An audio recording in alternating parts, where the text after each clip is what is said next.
nơi không riết trai cả đọc sai mình rùm ní lục rú nâng tu tiên nơi chụp chợ ta riết xây pro trăm ngày pro hoa ngày sai ní chun đào cồn chạy sơ cồn tận đối chứ này xong ai cồn chạy sơ cồn tận rong trăm tam đàn tu sana thật tá riết xây pro trăm ngày sọc bà ngày pro hoa xong tông nát ngày pro hoa sai ní ta riết xây bỏ lục nét lẹ rư mùi của chó rư mùi của lạiอย่างน่าก็ได้ลูกรู้หนึ่งส่งจุดเบียบชูนเอาบางคนคงขโมยแต่ก็ขณีแต่มาดองบาให้ส่งลูกเนี่ยจุยแหลกหนึ่งเสียบของนั้นจังลูกรู้ส่งกาอักมิญญาตัวเตียจูนแต่มาดองยังมาดามลำบงแต่การโกนชายโปรสไลต่างในการในชนำจูนโชคชะตาริไซระบบลูกเนี่ยในการในชนำจูนในไทยไซคือริไซระบบลูกเนี่ยมัดจุ่มในไทยที่มาไพ่ปรำโชคชะตาริไซโกนชายโปรสไลในการในชนำจูนคือริไซระบบลูกเนี่ยมัดจุ่มรัวกาบ่มปิ้งกิจการเงียบไว้รัวกาเพื่อไว้นุคือปกติเติร์ดอยหล่อปันใต้มุนหนึ่งปกติเติร์ดอยหล่อส่งลูกเนี่ยคอมมันในเลขสำนักมวยสันคือเลขบุญรอยแปดสับปรับใบเลขสำนักลูกเนี่ยการชนำจุดคือเลขบุญรอยแปดสับปรับใบปอสำนักลูกเนี่ยการชนำจุดคือปอเขียวเลขสำนักลูกเนี่ยการชนำจุดเลขบุญรอยแปดสับปรับใบจำนายไอปอสำนักคือปอเขียวกลใจสกุลแต่งได้การในนำจูดส่งคอมเมนต์เลขสำนักบุญรอยแปดสับปรับใบให้กับปอสำนักคือปอเขียวในไทยไซนิกาบ่มเป็นการเงียประจำไงการลุโดโรซีหรือมวยกอกาประกอบระบอบจิตจำชีวิตสำหรับกลใจโปรไซด์แต่ลูกเนี่ยการนำจูดคือปกติเตยธรรมดามันมีอุปสรรคนามาเรียแรงให้ก็มันขาดได้เมียนการทานดำนาการเตยธรรมดาหรือรู้นะมันขาดบางเตะให้ก็มันตัวบานเรียบไอ้ทมตรงได้ปันท้ายเอาไว้ได้ทรอบเรอเอาไว้ได้ทรอบเพื่อคือนั่งตัวบานละอเตยตามดำนาการในชีวิตประจำไงระบอบลูกเนี่ยทรอบลุเอาไว้ลูกเนี่ยทรอบเพื่อไอ้คือบานโดยบ่มองนะบ่าคือดำนาการเตยละดำนาการเตยหรือลุนอันเมียนไอ้ได้เจกาสมตรงนะบางปนส่งมาเชียร์ไซบองโบนะส่งมาเชียร์ไซเมนเทนบ่าคือมันมีไอ้ได้เชียร์อุปสรรคนามวยมาเรียแรงในขนมการรู้ในประจำไงเราบอกบองโบที่คือยังปกติเตยได้ลุ้นปกติเตยได้ละลูกเนี่ยลูกโดไอ้กับบ้านลูกเนี่ยเพื่อไอ้กับละลูกเนี่ยเพื่อไอ้กับจุกเจ๊จุ่มนุนจุนโดกาจอชาเกิดกาเซมนุกกอรำไม้บานเตยได้ประสาทชมพูการเพื่อดำน้ำเตยตีจัดตีไงวิ่งคนใจในการในชนำจุดลูกรู้จังจุดเรียบชุนท่าคือปกติเตยได้รลูนะอันมีอุปสรรคนามอแรงสเตให้ก็อันมีกรุธนามวยมาการล้างจุดปูลูกเนี่ยในการในชนำจุดนุเตบ่าชนำจุดมาในไทยยืงเชิญเตยตีจัดตีไงเชิญเตยกลายนาก็ได้คือสัมปกอบคือเราภาษาไทยทลันนะมันมีไอ้ได้เพื่อเอายืงมีกาจูบในปัญหาหรือมวยกกรุธนามวยนุเตนะบ่าจำในไอ้ปัญหาสกปรกวิ่งคือลูกเนี่ยการชนำจุดคือจับดามชื่อหายบองโปนะบ่าชื่อปีไงในเตอร์เนี่ยการนำจูเตสกปรกอัดเซอร์ละอเตสกปรกอัดเซอร์สโรเตตามชื่อเลขปรับนะขยมครูมหาจงมันแมนดักบัดซาหรือมวยก่อหายจมงือเอาลูกเนี่ยเตปันใต้ลูกเนี่ยชื่อหายเนี่ยการนำจูจังลูกเนี่ยในการนำจูไทยใส่นี่คือเป็นยับทายตอมสกปรกไอ้บานละอภาษาบัดเซนเชียยืงมันตอนชื่อได้ยังประหยัดสกปรกปันใต้บัดเส้นจะยังชื่อหายก็ยังไตรแต่ไทยรักษาสกปรกโดยการตัวเตี้ยนในน้ำบังเกอร์หรือมวยก็ยังปินัดสกปรกไอ้บานจอบจีประจังบางมันดูชนเต้ลูกเนี่ยหนึ่งมีปัญหาสกปรกไทยปีปลุกท่ายังมันจังชื่อเต้ปันใต้บัดชื่อหายยังไตรแต่ไทยรักษาสกปรกยังไตรแต่จีบานยังมันจังเอาชื่อเต้ปันใต้ยังไตรกาเปียหายกาได้ลูกหูบ้านจุ่มเย็บหนึ่งไปแจกจุนตอนโกนใช้สกุลมันแมนดักตุ่มนี้หายก็มันแมนดักบัดซาโกนใช้เต้คือลูกรู้กรอนแต่จำปรับโกนใจท้าลูกเนี่ยไตรไตประหยัดจุ่มพัวจุ่มงือจุ่มพัวปัญหาสไนฮาวิ่งระเวียงกูสกอประเดี๋ยวปนระเวียงกูสไนกำลังกระมมบรอเนรีไอเทียสาวนุคือยมจังปรับท้าคือมันเมียนเพียบไปหลายอันเต้ให้ก็มันเมียนกาตะกูบอกเบาชัวประคายขี้ได้คือปกติได้หล่อปกติได้ธรรมดานะบ่ากูสไนธรรมดามันสัดลมมุดคลังไปเต้ให้ก็มันเมียนไอได้เจียจุ่มหนวดมุ้ยได้ยืนปักปอลหรือมวยกอกขัดได้สัดแต่เจียได้ลูกเนี่ยในการในชนำจุดนี่คือหล่อไปถ่ายทลานะรีไซคือรีไซระบอกลูกเนี่ยในการชนำจุดนู้คือมัดยมเลขสำนักคือเลขบุญรอยแปดสับปรับใบปอสำนักคือปอคิวโดยฉะนั้นยมส่งเอาโกนใจโปรไซด์ในการในชนำจุดคอมบันวิดีโอคือเลขบุญรอยแปดสับปรับใบให้ก็แซ่ในการไล่ระบบลูกครูในของใครนี้ดักเลขบุญรอยแปดสับปรับใบโดยคณีเอาไว้ได้ลูกเนี่ยประกอบการงานประจำไทยนู้คือเราภาษาไทยทลาอัดเมียนคาดอัดเมียนบางไอเต้ ការធ្វើដំណើរទៅទីជិតទីឆ្ងាយលោកអ្នកដែលកើតនៅឆ្នាំជូតក៏ល្អដែរប៉ុន្តែប្រយ័ត្នប្រយែងសុខភាពបន្តិចនៅថ្ងៃស្អែកនេះបញ្ហាស្នេហាមិនមានភាពរកាំរកុសឬក៏មិនមានភាពអីកើតឡើងទេអញ្ចឹងលោកគ្រូជូនពរណាដល់កូនចៅប្រុសស្រីទាំងអស់ដែលកើតនៅឆ្នាំជូតសូមឲ្យលោកអ្នកមានលៀបសូមឲ្យលោកអ្នកមានជ័យសូមឲ្យលោកអ្នកប្រកបកិច្ចការងារអ្វីនោះគឺសូមឲ្យបានសមប្រកបដោយបំណងពងប្រាថ្នាណាបាទទាំងការងារធ្វើអ្វីក៏ដោយគឺឲ្យមានលៀបការងារអ្វីក៏ដោយសូមឲ្យមានជ័យសូមឲ្យមានលុយចូលសូមឲ្យមានលៀបហើយសូមឲ្យខ្លាយទៅជាអ្នកមានគ្រប់គ្នាកុំឲ្យមានភាពរាំងស្ទះនៅថ្ងៃស្អែកនេះអរគុណណាស់ជូនពរដល់កូនចៅដែលកើតនៅក្នុងឆ្នាំជូតទាំងអស់គ្នាបាទបន្តមកទៀតលោកគ្រូសូមទស្សទាយជូនដល់កូនចៅដែលកើតនៅឆ្នាំឆ្លូវវិញម្ដងបាទឆ្នាំឆ្លូវរាសីរបស់លោកអ្នកនៅថ្ងៃស្អែកនេះគឺមធ្យមដូចគ្នាមិនឡើងហើយក៏មិនចុះដែរគឺមធ្យមឆ្លូវរាសីមធ្យមលេខសំណាង651ពណ៌សំណាងពណ៌ក្រហមលោកអ្នកដែលកើតឆ្នាំឆ្លូវលោកគ្រូចង់ជម្រាបជូនថារាសីរបស់លោកអ្នកប្រចាំថ្ងៃប្រហ័សរាសីរបស់អស់លោកអ្នកគឺមធ្យមលេខសំណាងគឺលេខ661បាទលេខសំណាង661ពណ៌សំណាងពណ៌ក្រហមលោកអ្នកដែលកើតនៅឆ្នាំឆ្លូវនៅថ្ងៃស្អែកនេះការងារប្រកបរបររកស៊ីប្រចាំថ្ងៃការងារប្រកបរបរទទួលទានគឺមានភាពរលូនល្អប្រសើរអត់មានអីដែលជាការរាំងស្ទះហើយក៏មិនមានអីដែលជាផលរំខានដែលធ្វើឲ្យយើងខាតបង់ឬមួយក៏ធ្វើឲ្យយើងនឹងបាត់បង់នៅចំណូលដែរបានន័យថាយើងធ្លាប់ប្រកបរបរអីយើងធ្លាប់ធ្វើអីគឺប្រសើរហើយក៏ថ្លៃថ្លាល្អជោគជ័យណាអត់មានអីដែលជាភាពរកាំរកុសហើយអត់មានអីដែលជាការខាតបង់នោះទេការធ្វើដំណើរទៅទីជិតទីឆ្ងាយរបស់លោកអ្នកកើតនៅឆ្នាំឆ្លូវលោកគ្រូចង់ជម្រាបជូនថាគឺមានភាពប្រសើរសុវត្ថិភាពទាំងទៅទាំងមកណាដំណើររបស់យើងទោះបីជាដំណើរកំសាន្តក្តីដំណើរទៅប្រកបរបរអាជីវកម្មចិញ្ចឹមជីវិតក្តីគឺលោកគ្រូចង់ជម្រាបជូនថាលោកអ្នកដែលកើតនៅឆ្នាំឆ្លូវដែលមានលេខសំណាង651ពណ៌សំណាងពណ៌ក្រហមនេះគឺល្អប្រសើរហើយក៏ជោគជ័យហើយក៏រីកចម្រើនសម្រាប់អស់លោកអ្នកដែលកើតនៅឆ្នាំឆ្លូវផងដែរបាទបន្ទាប់មកទៀតបើយើងនិយាយអំពីបញ្ហាសុខភាពវិញគឺអ្នកកើតឆ្នាំឆ្លូវសុខភាពល្អមិនអាក្រក់ហើយក៏មិនមានការឈឺដូចលោកអ្នកដែលកើតនៅឆ្នាំជូតទេបាទឆ្នាំឆ្លូវកូនចៅគឺសុខភាពល្អប៉ុន្តែបើយើងទៅលេខមកមើលបញ្ហាស្នេហាវិញលោកអ្នកដែលកើតនៅឆ្នាំឆ្លូវលោកគ្រូចង់ជម្រាបជូនថាមានភាពរកាំរកុសជាមួយគ្នាបន្តិចណាបាទនៅថ្ងៃស្អែកនេះអ្នកដែលកើតឆ្នាំឆ្លូវសេចក្តីស្នេហារវាងប្តីប្រពន្ធរវាងគូស្នេហ៍អីទៀតសោតនោះគឺមានភាពរកាំរកុសជាមួយគ្នាបន្តិចអញ្ចឹងសូមឲ្យកូនចៅទាំងអស់ដែលកើតនៅឆ្នាំឆ្លូវសូមឲ្យមានការអត់ធ្មត់ហើយប្រយ័ត្នពាក្យប្រយ័ត្នសម្ដីគេលុយយើងនិយាយទៅវាមានការជ្រុលជ្រោះទៅកាន់គូស្នេហ៍ដែលជាភរិយាដែលជាស្វាមីឬមួយក៏ដែលជាអ្នកដែលកំពូលដួងចិត្តរបស់យើងធ្វើឲ្យគេអន់សពុនចិត្តធ្វើឲ្យគេខឹងធ្វើឲ្យគេសម្បាជាមួយយើងអ្វីដែលកាន់តែល្អអ្វីដែលកាន់តែប្រសើរទៀតនោះលោកអ្នកដែលកើតនៅក្នុងឆ្នាំឆ្លូវនៅថ្ងៃស្អែកនេះលោកគ្រូចង់ជម្រាបជូនថាគឺលោកអ្នកប្រយ័ត្នប្រយែងឲ្យមែនទែនបាទហើយបើសិនជាលោកអ្នកដែលកំពុងតែតាមដានទស្សនាការទស្សទាយនៅជោគជតារាសីរបស់លោកកូនចៅដែលលោកគ្រូបានមើលជូននេះគឺសូមឲ្យកូនចៅទាំងអស់ដែលមានស្វាមីឆ្នាំឆ្លូវដែលមានគូស្នេហ៍កើតឆ្នាំឆ្លូវដែលមានគូសង្សារកើតឆ្នាំឆ្លូវសូមឲ្យមានការប្រុងប្រយ័ត្នពាក្យសម្ដីគីឡូស្អែកហ្នឹងទៅរាសីគាត់ដាក់គាត់កាន់តែនិយាយទៅវាលឹះលួកាន់តែនិយាយទៅធ្វើឲ្យប៉ះពាល់ដល់អារម្មណ៍យើងទប់មិនបានគឺធ្វើឲ្យយើងនឹងវាកាន់តែខ្លាំងកាន់តែថាទៅអញ្ចឹងយើងអត់ធ្មត់ទៅហើយយើងក៏និយាយអ្វីដែលជាការសំគួរហើយយើងក៏និយាយអ្វីដែលជាការសំរុំទៅសម្រាប់អស់លោកអ្នកដែលកើតនៅឆ្នាំឆ្លូវហ្នឹងវាបានសុខសាន្តហើយណាបាទអញ្ចឹងលោកគ្រូសូមឲ្យកូនចៅសិស្សគុណទាំងអស់ដែលកើតនៅឆ្នាំឆ្លូវហ្នឹងទទួលបានសំណាងល្អទទួលបានការជោគជ័យហើយក៏ហេងនៅក្នុងជីវិតផងដែរលោកអ្នកដែលកើតនៅឆ្នាំឆ្លូវលោកគ្រូមហាជុំចង់ជម្រាបជូនថាអ្វីក៏ល្អដែរអត់មានអីទាស់ខុសទេប៉ុន្តែប្រយ័ត្នតែរឿងស្នេហាមួយទេអញ្ចឹងដើម្បីទទួលបានលៀបជ័យលៀបសក្ការៈពីអ្វីទាំងអស់នោះសូមឲ្យលោកអ្នកដែលកើតនៅឆ្នាំឆ្លូវនេះខមមិនលេខសំណាងគឺលេខ651ហើយពណ៌សំណាងគឺពណ៌ក្រហមហើយក៏ជួយ share នៅវីដេអូលោកគ្រូមហាជុំមួយដាក់លេខ651នោះលោកអ្នកនឹងមានលៀបនោះលោកអ្នកនឹងមានជ័យនោះលោកអ្នកនឹងបានសំប្រកបដោយអ្វីដែលលោកអ្នកពងប្រាថ្នាលោកគ្រូមហាជុំសូមជូនពរដល់កូនចៅប្រុសស្រីទាំងអស់ណាបាទឲ្យបានល្អជោគជ័យណាបាទសំណាងមង្គលបាទជូនពរកូនសំណាងមង្គលណាឲ្យមានលៀបមានជ័យឲ្យហេងណាឧបសគ្គចង្រៃសូមឲ្យវានីសាបបងណាសូមឲ្យកូនមានលៀបកូនសម្លាញ់សំណាងមង្គលបាទអរគុណណាបន្តជាប់សេចក្តីមកទៀតខ្ញុំសូមទូទាយជូនដល់កូនចៅដែលកើតនៅឆ្នាំខាលរាសីរបស់លោកអ្នកកូនចៅប្រុសស្រីដែលកើតនៅក្នុងឆ្នាំខាលគឺរាសីរបស់អស់លោកអ្នកឡើងខ្ពស់ត្រដែតឆ្នាំខាលរាសីរបស់លោកអ្នកឡើងខ្ពស់ត្រដែតណាបងប្អូនណាបាទអ្នកដែលកើតឆ្នាំខាលគឺរាសីឡើងខ្ពស់ត្រដែតលេខសំណាងសម្រាប់កូនចៅប្រុសស្រីដែលកើតនៅក្នុងឆ្នាំខាលគឺលេខ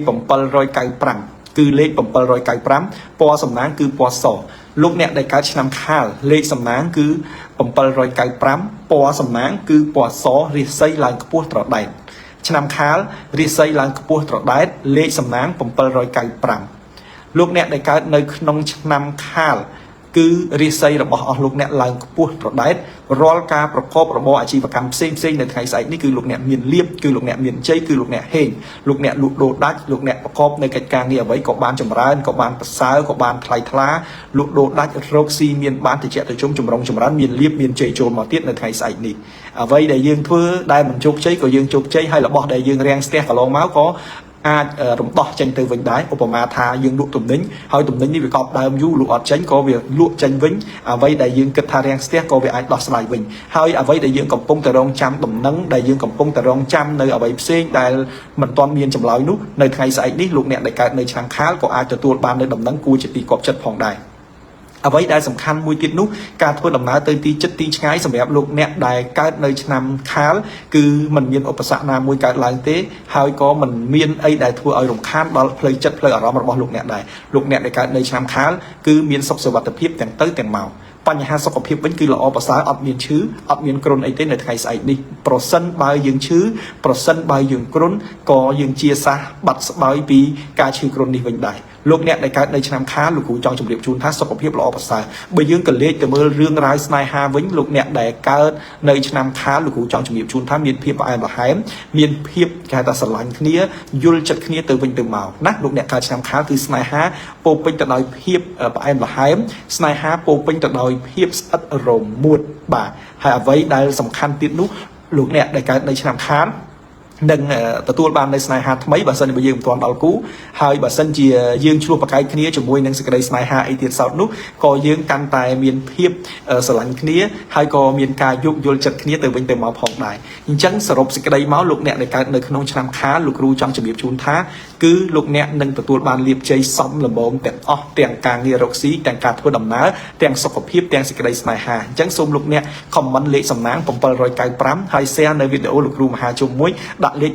795នោះលោកអ្នកនឹងមានលាភនោះលោកអ្នកនឹងមានជ័យហើយលោកអ្នកនឹងប្រាថ្នាកិច្ចការអីបានសម្រេចដោយក្តីបំណងពងប្រាថ្នាទាំងអស់ដោយអ្វីដែលលោកអ្នកពងលោកគ្រូសូមជូនពរដល់កូនចៅទាំងអស់ដែលកើតនៅឆ្នាំខាលនៅថ្ងៃស្អែកនេះឲ្យលោកអ្នកមានលាភមានជ័យឲ្យលោកអ្នកធ្វើអ្វីបានសមប្រកបណាបាទដោយក្តីស្រឡាញ់ដោយក្តីជូនពរដល់លោកពីលោកគ្រូមហាជុំទៅកាន់អស់លោកអ្នកអញ្ចឹងកូនចៅដែលកើតឆ្នាំខាលដេកសង្ឃឹមញញឹមហើយផ្ដល់នៅស្នាមញញឹមហើយនឹងភាពរីករាយដើម្បីថ្ងៃស្អែកនេះឲ្យយើងបំពេញនៅការងារបំពេញនៅភារកិច្ចប្រកបដោយភាពល្អថ្លៃថ្លាប្រសើរខ្ពង់ខ្ពស់ឧត្តមឧត្តមគួរជាទីចាក់ចិត្តសម្រាប់លោកអ្នកបាទយើងសូមបញ្ចប់នៅជោគជតារាសីលោកអ្នកដែលកើតនៅឆ្នាំខាលត្រឹមតែប៉ុណ្នេះខ្ញុំសូមបន្តទស្សទាយជូនដល់កូនចៅប្រុសស្រីដែលកើតនៅក្នុងឆ្នាំថោះឆ្នាំថោះឯនោះវិញរាសីសម្រាប់ថ្ងៃប្រហ័សលោកអ្នកដែលកើតនៅក្នុងឆ្នាំថោះគឺរាសីលោកអ្នកមធ្យមដូចគ្នារាសីមធ្យមណាបងប្អូនណាលោកអ្នកកើតឆ្នាំថោះរាសីមធ្យមលេខសំណាង854ពណ៌សំណាងពណ៌បៃតងលេខសំណាង854ពណ៌សំណាងពណ៌បៃតងកូនចៅណាបាទអញ្ចឹងលោកអ្នកដែលកើតនៅឆ្នាំថោះរាសីមធ្យមលេខសំណាង854ពណ៌សំណាងគឺពណ៌បៃតងអញ្ចឹងនៅថ្ងៃស្អែកនេះលោកគ្រូចង់ជម្រាបជូនថាកូនចៅទាំងអស់ដែលកើតនៅឆ្នាំថោះរាសីរបស់កូនចៅគឺមធ្យមណាបាទហើយអញ្ចឹងកូនចៅដែលកើតឆ្នាំថោះសូមខមមិនលេខសំណាង854ហើយពណ៌សំណាងគឺពណ៌បៃតងណាកូនចៅដែលកើតឆ្នាំថោះដើម្បីទទួលលាភដើម្បីទទួលជ័យសូមខមមិនលេខសំណាង854ហើយ share នៅវីដេអូលោកគ្រូមហាជុំដាក់លេខ854រាសីលោកអ្នកដែលកើតនៅឆ្នាំថោះនៅថ្ងៃស្អែកនេះលោកអ្នកនឹងប្រកបកិច្ចការងារប្រចាំថ្ងៃលោកអ្នកធ្វើនៅកិច្ចការផ្សេងនោះគឺមានភាពល្អប្រសើរមានភាពសមប្រកបហើយក៏មានភាពរីកចម្រើននៅក្នុងចិត្តរបស់អស់លោកអ្នកផងដែរអ្វីដែលសំខាន់សម្រាប់អស់លោកអ្នកដែលកើតនៅក្នុងឆ្នាំថោះនោះគឺលោកអ្នកនឹងជួបមនុស្សល្អជួបមនុស្សដែលគេនឹងនាំសេចក្តីសុខសេចក្តីចម្រើនមកដល់យើងហើយគេនឹងឲ្យលាភឲ្យជ័យមកដល់យើងដែលរស់នៅក្នុងជីវភាពប្រចាំថ្ងៃលោកអ្នកដែលកើតនៅក្នុងឆ្នាំថោះនៅថ្ងៃស្អែកនេះគឺលោកអ្នកនឹងប្រព្រឹត្តទៅតាមរយៈកិច្ចការងារតាមរយៈការលក់ដូរប្រកបរបរចិញ្ចឹមជីវិតអីគឺមានភាពល្អប្រសើរថ្លៃថ្លាណាស់គឺអត់មានអីដែលជាការរាំងស្ទះហើយក៏អត់មានការខាតបង់ដែរគឺអ្វីៗប្រព្រឹត្តទៅដោយរលូនថ្ងៃស្អែកលោកអ្នកបាននិយាយអំពីការធ្វើដំណើរវិញលោកអ្នកកើតឆ្នាំថោះណាបាទគឺសូមឲ្យមានការប្រយ័ត្នប្រយែងខ្ពស់បន្តិចលោកអ្នកដែលកើតឆ្នាំថោះលោកគ្រូចង់ជម្រាបជូនថានៅថ្ងៃស្អែកនេះសូមឲ្យលោកអ្នកមានការប្រយ័ត្នប្រយែងខ្ពស់បន្តិចណាកូនចៅណាបាទឆ្នាំថោះហ្នឹងបើមិនមានការប្រយ័ត្នប្រយែងទេបើមិនគេ គេហៅថាបើមិនមានការប្រយ័ត្នប្រយែងទេវាខ្លាចមានបញ្ហាណាមួយកើតឡើងជាយថាហេតុនៅក្នុងការធ្វើដំណើរបើយើងមិនចាំបាច់ទេណាកូនចៅកុំធ្វើដំណើរទៅផ្លូវឆ្ងាយថ្ងៃស្អែកនេះបើមិនចាំបាច់ទេការធ្វើដំណើរទៅផ្លូវឆ្ងាយលោកគ្រូសូមឲ្យមានការសូមឲ្យមានការអខានទៅកុំធ្វើដំណើរអីណាផ្លូវឆ្ងាយប៉ុន្តែបើយើងធ្វើដំណើរចិត្តឧបមាថាយើងធ្វើដំណើរទៅផ្សារយើងធ្វើដំណើរទៅប្រកបការងាររកស៊ីចាំបាច់យើងទៅបំពេញការងារអីទៀតសោតនោះយើងប្រយ័ត្នប្រយែងតិចទៅណាប្រយ័ត្នប្រយែងគោរពច្បាប់ចរាចរណ៍បើកបរដោយប្រយ័ត្នប្រយែងមើលឆ្វេងមើលស្ដាំឲ្យបានច្បាស់លាស់បើមិនអញ្ចឹងទេវាអាចមានបញ្ហាកើតឡើងណាបងប្អូនណាអញ្ចឹងខ្ញុំសូមជម្រាបជូនថាបញ្ហាការធ្វើដំណើរសូមឲ្យប្រយ័ត្នប៉ុន្តែបើយើងក៏លេចមើលបញ្ហាសុខភាពវិញលោកអ្នកដែលកើតនៅឆ្នាំថោះគឺมันមានអីដែលជាការរាំងស្ទះទេហើយក៏มันមានអីដែលជាការមួយដែលលោកអ្នកមានការព្រួយបារម្ភឬក៏ចាំបាច់ត្រូវតែគិតត្រូវតែភ័យនោះទេបាទ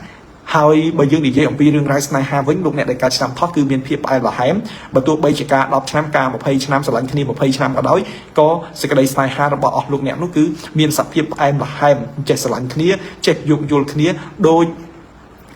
គេហៅថា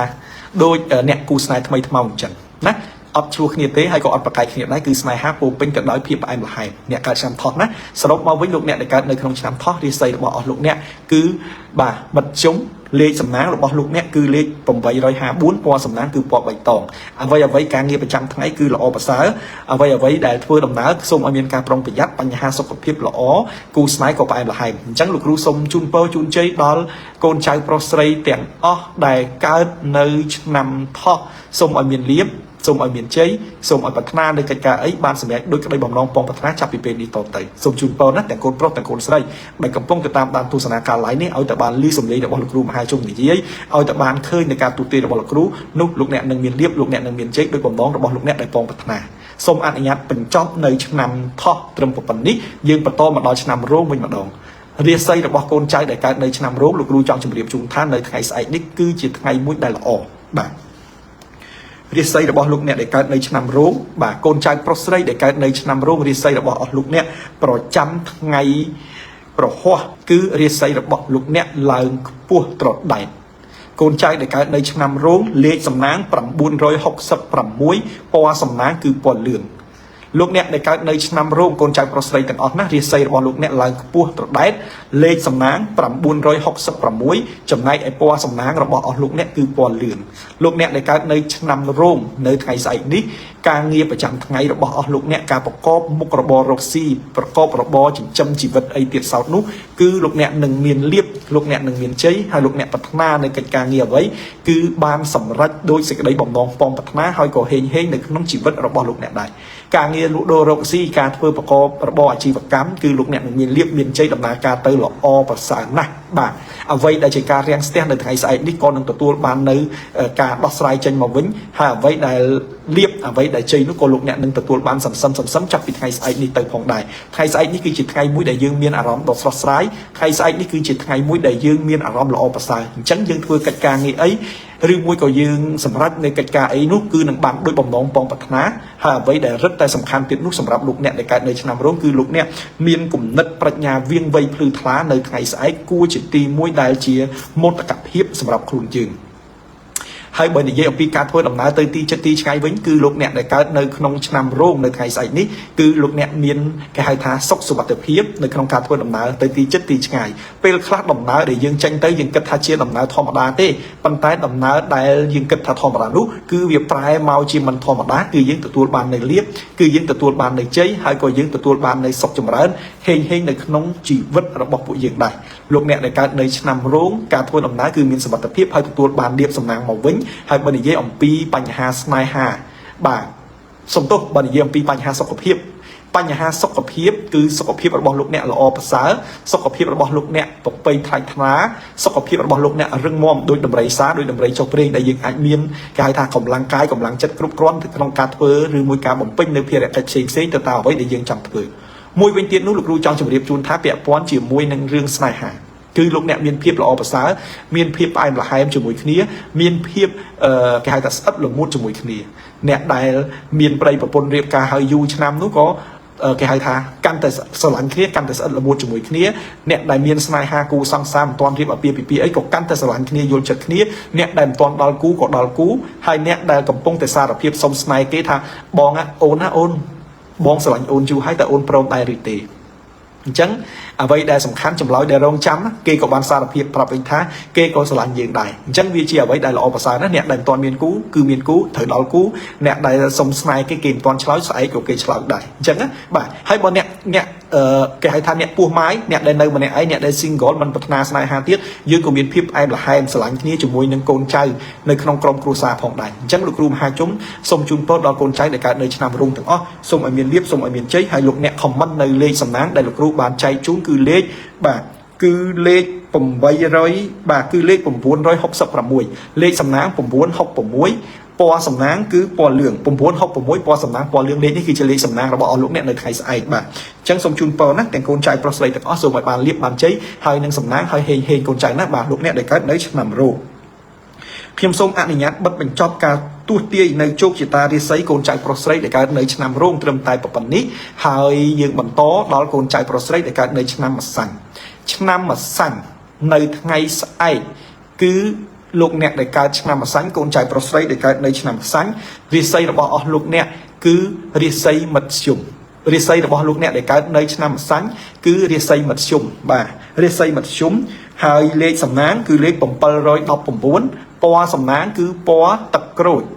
លេខសំណាង719ពណ៌សំណាងគឺពណ៌ទឹកក្រូចបងប្អូនណាបាទអញ្ចឹងជោគជតារាសីកូនចៅប្រុសស្រីដែលកើតនៅក្នុងឆ្នាំម្សាញ់រាសីរបស់លោកអ្នកគឺមធ្យមលេខសំណាងគឺលេខ719ពណ៌សំណាងគឺពណ៌ទឹកក្រូចនៅថ្ងៃស្អែកនេះជោគជតារាសីរបស់អស់លោកអ្នកគឺមធ្យមដូច្នេះការធ្វើដំណើរទៅទីជិតទីឆ្ងាយរបស់លោកអ្នកដែលកើតនៅក្នុងឆ្នាំ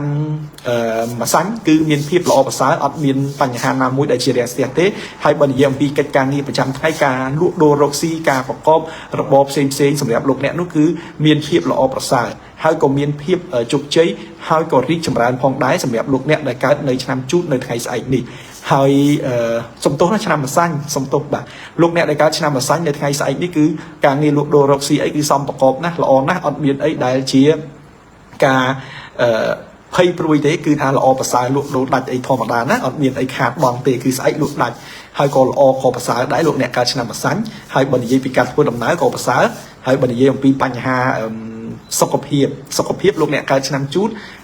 សុំទោសមិនក៏ទាញទៅឆ្នាំជូតអញ្ចឹងណាបាទមិនអញ្ចឹងអ្នកឆ្នាំជូតមកនឹកលោកគ្រូទេដឹងបាទលោកអ្នកដែលកើតនៅឆ្នាំម្សាញ់គឺប្រសើរថ្លៃថ្លាប្រពៃណាស់អត់មានបញ្ហាណាមួយមកកើតឡើងសម្រាប់អស់លោកអ្នកដែលកើតនៅឆ្នាំម្សាញ់នោះទេគឺឆ្នាំម្សាញ់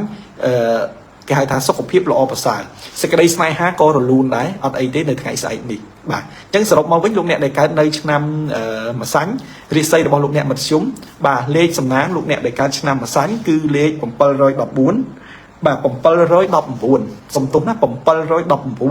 ពណ៌សំណាងគឺពណ៌ទឹកក្រូចហើយអ្វីទាំងអស់គឺល្អប្រសើរអ្វីទាំងអស់គឺប្រពៃថ្លៃថ្លាសម្រាប់លោកអ្នកដែលកើតនៅឆ្នាំម្សាញ់ជោគជ័យណាស់បាទអញ្ចឹងសូមឲ្យលោកអ្នកកើតឆ្នាំម្សាញ់ជួយ share លេខ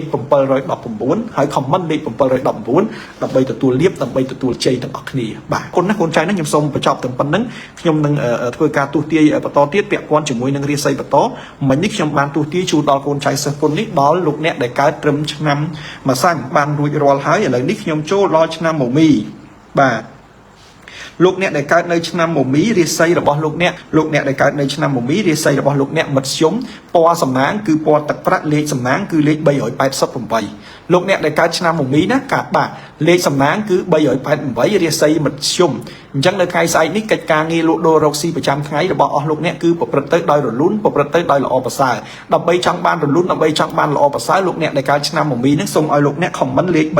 388ហើយ share នៅវីដេអូលោកគ្រូមហាជនដាក់លេខ388លោកគ្រូសូមគោរពជូនពរជូនជ័យដល់កូនចៅប្រុសស្រីដែលកើតនៅឆ្នាំមមីសូមឲ្យមានលៀបមានជ័យណាពីព្រោះថាថ្ងៃស្អែកនេះលោកអ្នកហេងលោកអ្នកនឹងទទួលបាននៅលៀបហើយលោកអ្នកនឹងទទួលបាននៅជ័យកិច្ចការងារលក់ដូររកស៊ីប្រចាំថ្ងៃគឺប្រព្រឹត្តទៅដោយល្អប្រសើរណាស់អត់មានអីដែលជាការខ្វះខាតឬមួយក៏ជាការខាតបង់ទេបាទហើយមួយទៀតនោះលោកអ្នកដែលកើតនៅឆ្នាំមមីដដែលគឺការធ្វើដំណើរទៅទីជិតទីឆ្ងាយគឺមានភាពល្អប្រសើរណាស់ថ្ងៃស្អែកនេះអត់មានការរាំងស្ទះហើយក៏អត់មានអីដែលជាការរំខានដល់លោកអ្នកទេហើយបើនិយាយអំពី សុខភាពវិញឆ្នាំមមីក៏រៀងឈឺដែរនៅថ្ងៃស្អែកនេះអញ្ចឹងសូមឲ្យមានការប្រយ័ត្នប្រយែងតិចទៅលោកអ្នកដែលកើតឆ្នាំមមីគឺមិនសូវជាល្អប្រហែលទេសុខភាពអញ្ចឹងប្រយ័ត្នប្រយែងហើយបើនិយាយអំពីសេចក្តីស្នេហាលោកអ្នកដែលកើតឆ្នាំមមីគឺនឹងទទួលបាននៅស្នេហាផ្អែមល្ហែមស្នេហាល្អប្រសើរណាអត់មានអីដែលជារាំងស្ទះហើយក៏អត់មានអីដែលជាការឆ្លោះប្រកែកទាស់តែងគ្នាដែរលោកគ្រូសូមជូនពរដល់កូនចៅដែលកើតនៅឆ្នាំមមីសូមឲ្យមានលៀបសូមឲ្យមានជ័យសូមឲ្យប្រាថ្នានៅកិច្ចការអីបានសម្រេចដោយសេចក្តីបំណងបងប្រាថ្នាអញ្ចឹងលោកអ្នកដែលកើតនៅឆ្នាំមមីរាសីមធ្យមបាទលេខសំណាង388ពណ៌សំណាងពណ៌ទឹកប្រាក់អញ្ចឹងដើម្បីចង់បានលៀបសំណាងដើម្បីចង់បានជោគជ័យសូមឲ្យកូនចៅដែលកើតនៅឆ្នាំមមីហ្នឹងខមមិនលេខ388ហើយ share នៅវីដេអូគ្រូមហាជុំដាក់លេខ388គ្រូមហាជុំសូមជូនពរជូនជ័យដល់កូនចៅប្រុសស្រីដែលកើតនៅឆ្នាំមមីសូមឲ្យសំប្រកបសូមឲ្យហេងហេងដោយបំណងបងប្រាថ្នាហើយយើងបន្តពីឆ្នាំមមីយើងចូលដល់ឆ្នាំមមែកូនចៅណាបាទមមែថ្ងៃស្អែកនេះរាសីរបស់អស់លោកអ្នកឡើងខ្ពស់ត្រដែតបាទឆ្នាំមមែរាសីរបស់លោកអ្នកថ្ងៃស្អែកគឺឡើងខ្ពស់ត្រដែតលេខសំណាងគឺ988ពណ៌សំណាងគឺពណ៌ផ្កាឈូកឆ្នាំមមែលេខសំណាងគឺលេខ988លេខសំណាង988ពណ៌សំណាងពណ៌ផ្កាឈូកកូនចៅដែលកើតនៅឆ្នាំមមែសូមកូនចៅខមមិនលេខសំណាងមួយទៅគឺលេខ988ហើយពណ៌សំណាងគឺពណ៌ផ្កាឈូកនៅថ្ងៃស្អែកនេះលោកអ្នកដែលកើតនៅឆ្នាំមមែកិច្ចការងារលក់ដូររកស៊ីកិច្ចការងារធ្វើអាជីវកម្មផ្សេងគឺលោកអ្នកសំប្រកបហើយលោកអ្នកមានលៀបលោកអ្នកមានជ័យអ្នកកើតឆ្នាំមមែមានលៀបមានជ័យតាំងពីថ្ងៃនេះទៅនេះបាទតាំងពីថ្ងៃនេះទៅហើយរសៀលគឺចាប់ផ្ដើមមានលៀបចំហាយមកហើយដល់ថ្ងៃស្អែកគឺកាន់តែមានលៀបបន្ថែមទៀតអញ្ចឹងហេងហេងជោគជ័យលោកដូរដាច់រកស៊ីមានបានណាលោកអ្នកកើតឆ្នាំមមែហើយបើនិយាយអំពីការធ្វើដំណើរទៅទីចិត្តទីឆ្ងាយលោកអ្នកដែលកើតឆ្នាំមមែគឺមានភាពល្អប្រសើរណាស់អត់មានអីដែលជាការរាំងស្ទះទេហើយបើនិយាយអំពីសុខភាពវិញក៏ល្អប្រសើរដែរអត់ឈឺអត់គ្រុនអីទេមមែហើយបើនិយាយអំពីសេចក្តីស្នេហាវិញគឺមានភាពផ្អែមល្ហែមល្អល្អឿនទាំងជាមួយនឹងស្វាមីភរិយាទាំងជាមួយនឹងគូស្នេហ៍ហេងហេងជោគជ័យស្រឡាញ់គ្នាណាអ្នកដែលមិនទាន់ដល់គូក៏ដល់គូអ្នកដែលឈ្លោះគ្នាប្តីប្រពន្ធក៏ត្រូវដល់គ្នាវិញអញ្ចឹងសរុបមកវិញលោកអ្នកដែលកើតឆ្នាំមមែលេខសំណាង988ពណ៌សំណាងពណ៌ផ្កាឈូកណាហេងហេងជោគជ័យគ្រប់ប្រការលោកគ្រូសូមជូនពរបាទអញ្ចឹងយើងបញ្ចប់ឆ្នាំមមែយើងចូលដល់ឆ្នាំវោកឆ្នាំវោករាសីរបស់លោកអ្នកនៅថ្ងៃស្អែកនេះគឺលេខរបស់អស់លោកអ្នកគឺមធ្យមដែរបាទវោកក៏មធ្យមដែរអត់ឡើងអត់ចុះទេឆ្នាំវោកនៅថ្ងៃស្អែកនេះឆ្នាំវោករាសីមធ្យមលេខសំណាងគឺលេខ987លេខសំណាងលេខ987ពណ៌សំណាងគឺពណ៌ផ្កាត្របែកព្រៃឆ្នាំវោកលេខសំណាង987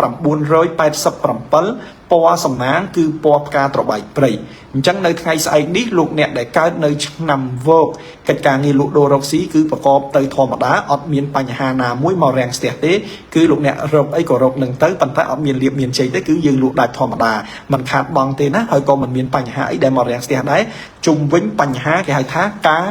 លក់ដូររកស៊ីហេងហេងធម្មតាបញ្ហាការធ្វើដំណើរទៅទីចិត្តទីឆ្ងាយសម្រាប់លោកអ្នកដែលកើតនៅឆ្នាំវោកក៏ប្រសើរដាក់ថ្លៃថ្លាដែរអត់មានកើតអីទេបាទលោកអ្នកធ្វើដំណើរទៅចិត្តក៏បានធ្វើដំណើរទៅឆ្ងាយក៏បានស្រាប់តែលោកអ្នកបាទហើយបើនិយាយអំពីរឿងរ៉ាវសុខភាពវិញអ្នកកើតឆ្នាំវោកស្អែកសុខភាពអត់សូវល្អប្រហែលទេស្អែកសុខភាពអត់សូវល្អប្រហែលទេកូនចៅដែលកើតនៅឆ្នាំវោកណាគ្រូមហាជុំចង់ជំរាបជូនកូនចៅថាលោកអ្នកដែលកើតនៅឆ្នាំវោកនៅថ្ងៃស្អែកនេះសុខភាពរបស់លោកអ្នកគឺមិនសូវល្អទេសូមឲ្យមានការប្រយែងប្រយ័ត្នខ្លួនអាប់ប្រយ័ត្នខ្លួនឯងរឿងរ៉ាវស្នេហាលោកអ្នកកើតឆ្នាំវោកគឺមិនអីទេណាបាទគឺមិនអីទេគឺមានភាពរលូនទៅធម្មតាមិនផ្អែមពេកហើយក៏មិនប្រៃល្វីងជូរចប់ដែរមិនអីទេណាកូនចៅណាឆ្នាំវោកហេងហេងជូនពរសំណាងល្អបន្ទាប់មកទៀតលោកគ្រូនឹងទួទាយជូនដល់កូនចៅដែលកើតនៅឆ្នាំរោកានៅថ្ងៃស្អែកនេះលេខរាសីរបស់លោកអ្នកគឺឡើងខ្ពស់ត្រដែតកូនចៅកើតឆ្នាំរការាសីឡើងខ្ពស់ត្រដែតថ្ងៃស្អែកនេះបាទលេខសំណាងគឺលេខ508ពណ៌សំណាងពណ៌ខ្មៅឆ្នាំរកាលេខសំណាង508ពណ៌សំណាងគឺពណ៌ខ្មៅណាបាទកូនចៅធ្វើកិច្ចការអីរកស៊ីអីក៏បានសំប្រកបដែរល្អជោគជ័យអត់មានអីដែលជាការឡើងរាំងស្ទះសម្រាប់លោកអ្នកទេបាទគឺល្អប្រសើរថ្លៃថ្លាអត់មានអីទេគឺមិនថាប្រកបទៅដោយរលូនប្រកបទៅដោយជោគជ័យរាសីដែលកើតឆ្នាំរកាណាបាទខ្ពស់តដែរការធ្វើដំណើរទៅទីចិត្តទីឆ្ងាយក៏អត់អីដែរគឺមានភាពរលូនហើយមានភាពល្អប្រសើរបាទឆ្នាំរកាហើយសុខភាពក៏ល្អសេចក្តីស្នេហាវិញក៏កាន់តែស្អិតល្មួតផ្អែមល្ហែមស្អែកនឹងអ្នកកើតឆ្នាំរកាមានលៀបមានជ័យចូលហើយសប្បាយចិត្តហើយក៏រីករាយលោកអ្នកនឹងជួបតែមនុស្សល្អហើយដែលជួបតែមនុស្សដែលមានគុណធម៌ចូលមកនៅក្នុងជីវិតរបស់អស់លោកអ្នកអញ្ចឹងលោកអ្នកកើតឆ្នាំរកាលេខសំណាង580 ពណ៌សំណាងពណ៌ខ្មៅលេខសំណាងគឺ580ពណ៌សំណាងគឺពណ៌ខ្មៅណាជូនពរជូនជ័យដល់កូនចៅដែលកើតឆ្នាំរកាសូមឲ្យមានលៀបសូមឲ្យមានជ័យសូមឲ្យហេងហេងដោយបំណងបងប្រាថ្នាបន្តមកទៀតខ្ញុំសូមទស្សទាយជូនដល់កូនចៅដែលកើតនៅឆ្នាំចរាសីនៅថ្ងៃស្អែកនេះគឺមធ្យមលេខសំណាង177ពណ៌សំណាងគឺពណ៌កគីកូនចៅដែលកើតនៅឆ្នាំរកាសំទោសដែលកើតនៅឆ្នាំចសូមខមមិនលេខ177ហើយពណ៌សំណាងពណ៌កគីខមមិនលេខ177 share វីដេអូគ្រូមហាជុំដាក់លេខ177អញ្ចឹងការងារប្រកបរបររកស៊ីប្រចាំថ្ងៃសម្រាប់លោកអ្នកដែលកើតនៅក្នុងឆ្នាំរកាគឺលោកអ្នកនឹងមានភាពគេថាសំប្រកបល្អប្រសើរថ្លៃថ្លាខ្ពង់ខ្ពស់ឧត្តមឧត្តមអត់មានអីដែលជារឿងរ៉ាវណាដែលជាការរាំងស្ទះទេលោកអ្នករកស៊ីគេថាមានបានធម្មតាអីធម្មតាអញ្ចឹងទៅល្អប្រសើរណាស់បាទបាទស្រស់គេហៅថាល្អណាស់បាទការងាររកស៊ីលក់ដូរអីហ្នឹងបាទហើយក៏អត់មានអីដែលជាការដែលយើងគិតថាពិបាកចិត្តឬមួយក៏អ្វីដែលមិនល្អទេគឺល្អប្រសើរហើយក៏ល្អថ្លៃថ្លាចំពោះការងាររកស៊ីលក់ដូរប្រចាំថ្ងៃបើនិយាយពីការធ្វើដំណើរអ្នកកើតឆ្នាំចគឺអត់អីទេបាទអ្នកដែលកើតឆ្នាំចហ្នឹងគឺអត់អីទេការធ្វើដំណើរទៅទីចិត្តទីឆ្ងាយក៏មានសុខសុវត្ថិភាពហើយបើនិយាយអំពីសុខភាពវិញក៏ល្អដែរបាទអ្នកកើតឆ្នាំចណាប៉ុន្តែបញ្ចាត់ចំពោះរឿងស្នេហាស្អែកនេះលោកអ្នកឆេវឆាវបន្តិចអ្នកកើតឆ្នាំចណាលោកអ្នកឆេវឆាវបន្តិចអញ្ចឹងបើសិនជាឆេវឆាវហើយសុំទប់អារម្មណ៍ឲ្យជាប់ណាបើមិនអញ្ចឹងទេឆ្លោះគ្នាបែកផ្ទះហើយជាមួយប្រពន្ធជាមួយកូនជាមួយនឹងសង្សារហើយអ្នកដែលមានសង្សារប្តីស្រីប្រពន្ធអីកើតឆ្នាំចក៏ត្រូវប្រយ័ត្នដែរពីព្រោះថាមនុស្សឆ្នាំចហ្នឹងតែឈួតហើយជាពិសេសនោះថ្ងៃស្អែកហ្នឹងគឺរៀនចេញជាអញ្ចឹងបើយើងកាន់តែខ្លាំងវាកាន់តែខ្លោចអញ្ចឹងសូមឲ្យលោកអ្នកប្រយ័ត្នប្រយែងតិចទៅណាបងប្អូនណាបាទអរគុណណាលោកអ្នកដែលកើតនៅឆ្នាំចគឺប្រយ័ត្នប្រយែងតិចទៅណាកូនចៅណាកុំឲ្យឆ្លោះកុំឲ្យទាស់តែងអីគ្នាខឹងខុសខឹងខាតបាទខឹងអត់ចំណេញទេបើខឹងទៅចំណេញចាំខឹងណាកូនណាបើខឹងអត់ចំណេញកុំខឹងកូនហើយមិនល្អទេកូនពៅព្រលឹងមានឪពុកណាលោកអ្នកដែលកើតនៅឆ្នាំចអញ្ចឹងលោកអ្នកដែលកើតនៅឆ្នាំចលោកគ្រូទស្សទាយជូនមិញនេះលេខសំណាង177ពណ៌សំណាងពណ៌កគីអ្វីនឹងល្អប្រសើរអ្វីនឹងជោគជ័យណាប្រយ័ត្នតែរឿងស្នេហាមួយទេកុំឲ្យខឹងបាទអរគុណណាបាទយើងបាត់បញ្ចប់នៅឆ្នាំចយើងចូលដល់ឆ្នាំកុលរាសីរបស់លោកអ្នកនៅថ្ងៃស្អែកនេះគឺឡើងខ្ពស់ត្រដែតឆ្នាំកុលរាសីរបស់លោកអ្នកឡើងខ្ពស់ត្រដែតលេខសំណាង117ពណ៌សំណាងគឺពណ៌ប្រផេះឆ្នាំកុលលេខសំណាង117ពណ៌សំណាងពណ៌ប្រផេះឆ្នាំកុលលេខសំណាង117ពណ៌សំណាងពណ៌ប្រផេះលោកអ្នកដែលកើតនៅឆ្នាំកុលលោកគ្រូចង់ជម្រាបជូនថារាសីឡើងខ្ពស់ត្រដែតនៅថ្ងៃស្អែកនេះលោកអ្នកដែលកើតនៅឆ្នាំកុលលោកអ្នកនឹងទទួលបានលៀបលោកអ្នកនឹងទទួលបានជ័យហើយលោកអ្នកធ្វើនៅកិច្ចការអីគឺបានសម្រេចដោយក្តីបំណងពងប្រាថ្នាលោកអ្នកជោគជ័យហើយលោកអ្នកហេងហេងនៅក្នុងជីវិតការធ្វើដំណើរទៅទីចិត្តទីឆ្ងាយមានសុវត្ថិភាពសេចក្តីស្នេហាក៏កាន់តែល្អរីកចម្រើនអ្នកដែលមិនទាន់មានគូក៏ដល់គូអ្នកដែលមានគូហើយក៏ផ្អែមល្ហែមស្រឡាញ់គ្នាល្អល្អឿនចំពោះសុខភាពវិញគឺល្អប្រសើរអត់មានឈឺអត់មានគ្រុនអីទេណាបាទល្អណាស់ប្រពៃណាស់អញ្ចឹងលោកអ្នកដែលកើតនៅក្នុងឆ្នាំកុលដែលជាឆ្នាំកូនពៅគេរាសីរបស់លោកអ្នកឡើងខ្ពស់ត្រដែតបាទលេខសំណាង177ពណ៌សំណាងគឺពណ៌កគីគ្រូមហាជុំអត់មានអីទេប៉ុន្តែសូមលើកម្រាមដៃ10ជូនពរជូនជ័យដល់កូនចៅដែលកើតនៅក្នុងឆ្នាំកុលហ្នឹងសូមឲ្យមានលៀបសូមឲ្យមានជ័យសូមឲ្យហេងហេងកូនចៅប្រាថ្នានៅកិច្ចការអីបានសម្រេចដោយក្តីបំណងបងប្រាថ្នាណាបាទជាអាវសានការ live វីដេអូរបស់លោកគ្រូមហាជុំនេះបានដល់ទីបញ្ចប់ហើយអរគុណណាស់ដល់កូនចៅប្រុសស្រីទាំងអស់បាទដែលបានមើលនៅការ live របស់លោកគ្រូហើយសូមជូនពរដល់កូនចៅទាំងអស់ដែលកើតនៅឆ្នាំជូតឆ្លូវខោថោរោមសាញ់មមីម៉ែវរកាចកុលសូមឲ្យនៅថ្ងៃស្អែកនេះសូមឲ្យលោកអ្នកមានលៀបសូមឲ្យលោកអ្នកមានជ័យហើយសូមឲ្យលោកអ្នកប្រាថ្នានៅកិច្ចការអីគឺបានសម្រេចដោយបំណងពងប្រាថ្នាលោកអ្នកជួបតែហេងលោកអ្នកជួបតែជោគលោកអ្នកជួបតែជ័យ